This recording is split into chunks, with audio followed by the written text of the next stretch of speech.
Assalamualaikum warahmatullahi wabarakatuh. Kembali lagi di channel Iqbal Adi Channel.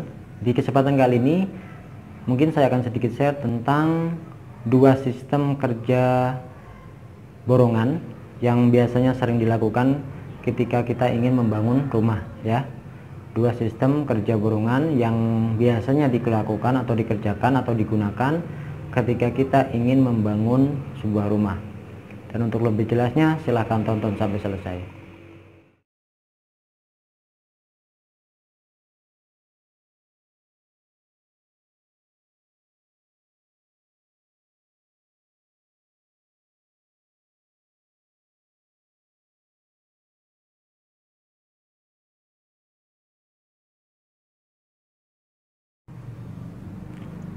Oke teman-teman, ya, jadi ada dua sistem kerja borongan yang biasanya digunakan atau dipakai untuk pembangunan perumahan.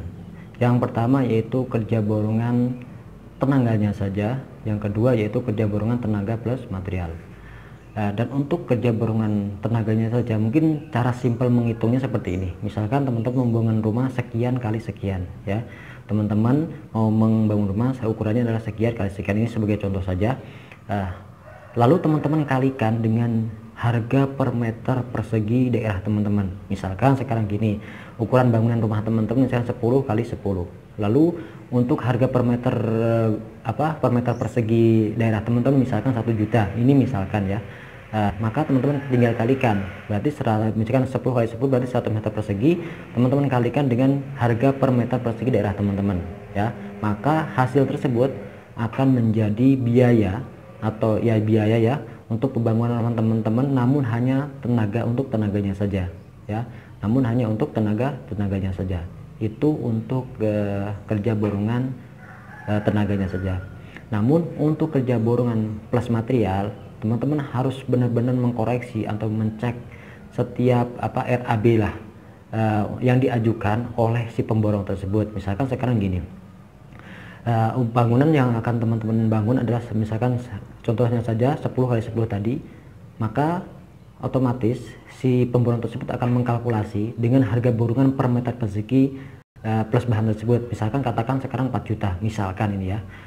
Maka hasil tersebut akan menjadi biaya dari pembangunan atau ya pembangunan rumah teman-teman. Namun yang perlu harus teman-teman cek adalah atau teliti adalah, namun untuk bahan sendiri teman-teman harus minta penjelasan. Misalkan begini, sekarang lantainya mau pakai apa, granit, keramik, atau apa, ya.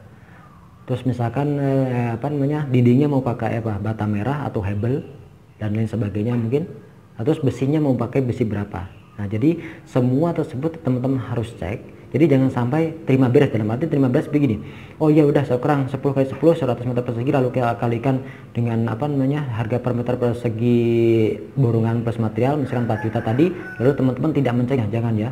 Ya, jadi teman-teman harus mencek benar-benar apa yang digunakan oleh si pemborong tersebut. Besi berapa yang dipakai untuk bangunan teman-teman, mungkin pipa apa yang dipakai untuk bangunan teman-teman, mungkin bata apa yang dipakai untuk dinding teman-teman, keramik apa yang atau marmer atau granit apa yang dipakai untuk lantai bangunan teman-teman. Jadi untuk pekerjaan borongan plus material ini teman-teman harus benar-benar koreksi dengan teliti, jangan sampai dalam arti kecolongan lah.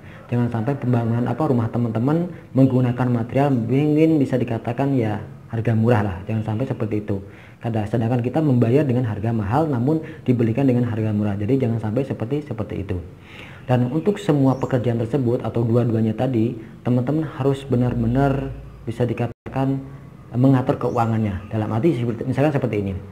Jadi jangan sampai misalkan untuk yang pertama tadi teman-teman memberikan langsung separuh dari harga tersebut. Misalkan total semua harga borongan kerja teman-teman misalkan itu 100 juta misalkan, terus langsung memberi 50 juta untuk tenaganya saja misalkan. Jangan seperti itu, ya. Jadi teman-teman benar-benar harus koreksi atau cek apa saja yang harus diperlukan, apa saja yang harus dibeli, terus apa saja yang benar-benar butuh digunakan untuk pekerjaan rumah teman-teman. Jadi jangan asal memberi uang kepada orang tersebut, ya. Ini untuk menjaga mungkin ya keamanan untuk keuangan teman-teman sendiri, ya. Terus untuk yang lainnya mungkin, jadi jangan sampai membeli barang yang mungkin tidak bisa dipakai. Dan nomor 2 untuk yang kedua tadi, yang untuk pemborong kerja borongan dan material, teman juga harus benar-benar mencek tadi ya, apakah benar apa yang ditulis di RAB sama yang dibelanjakan ya. Jangan sampai beda, ditulis dengan misalkan segini, misalkan yang ditulis yang ditandatangani kesepakatan bersama yaitu menggunakan granit 60x60 misalkan ya.